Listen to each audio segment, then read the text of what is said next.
ഈശോ മിശിഹായ്ക്ക് സ്തുതിയായിരിക്കട്ടെ. 2026 ലോഗോസ് ക്യൂസിനായുള്ള പാഠഭാഗങ്ങളിൽ സഭാപ്രസംഗം 4-ാം അധ്യായത്തിൽ നിന്നുള്ള ചോദ്യോത്തരങ്ങളടങ്ങിയ വീഡിയോയാണ്.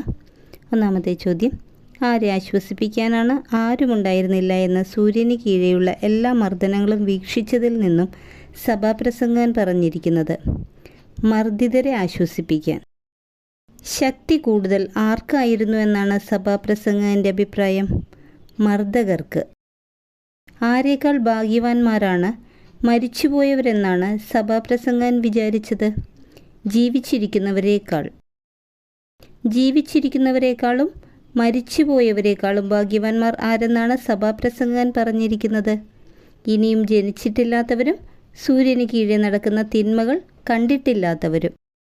എല്ലാ അധ്വാനവും എല്ലാ വൈദഗ്ധ്യവും മനുഷ്യരുടെ എന്തിൻ്റെ ഫലമാണെന്നാണ് സഭാപ്രസംഗകൻ ഗ്രഹിച്ചത്? പരസ്പര സ്പർദ്ധയുടെ. സഭാപ്രസംഗകൻ്റെ അഭിപ്രായത്തിൽ കയ്യും കെട്ടിയിരുന്ന് ക്ഷയിക്കുന്നതാര്? ഭോഷൻ.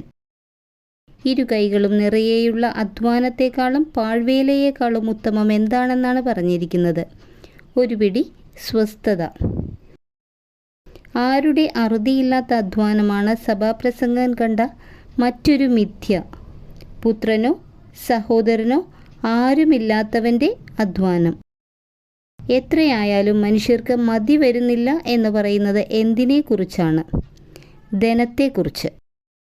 സഭാപ്രസംഗകൻ 4-ാം അധ്യായം 8-ാം വാക്യത്തിൽ എന്താണ് മിഥ്യയും പരിതാപകരവുമാണ് എന്ന് പറഞ്ഞിരിക്കുന്നത്?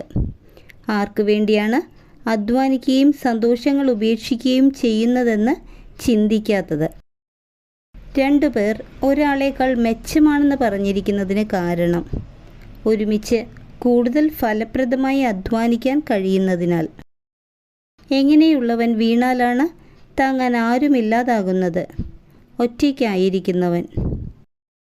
2 പേർ ഒരുമിച്ചായിരിക്കുന്നതിൻ്റെ ശക്തി സൂചിപ്പിക്കാനായി ഉപയോഗിച്ചിരിക്കുന്ന വാചകം: മുപ്പിരിച്ചരട് വേഗം പൊട്ടുകയില്ല. ആരാണ് ഉപദേശം നിരസിക്കുന്ന വിഡ്ഢിയും വൃദ്ധനുമായ രാജാവിനേക്കാൾ ഭേദം? നിർധനനെങ്കിലും ബുദ്ധിമാനായ യുവാവ്.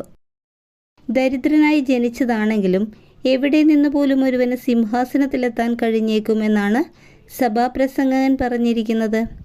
കാരാഗൃഹത്തിൽ. ഇനിയും ജനിച്ചിട്ടില്ലാത്തവനും സൂര്യന് കീഴെ നടക്കുന്ന തിന്മകൾ കണ്ടിട്ടില്ലാത്തവരും ആരേക്കാൾ ഭാഗ്യവാന്മാരാണെന്നാണ് സഭാപ്രസംഗകൻ അഭിപ്രായപ്പെട്ടിരിക്കുന്നത്?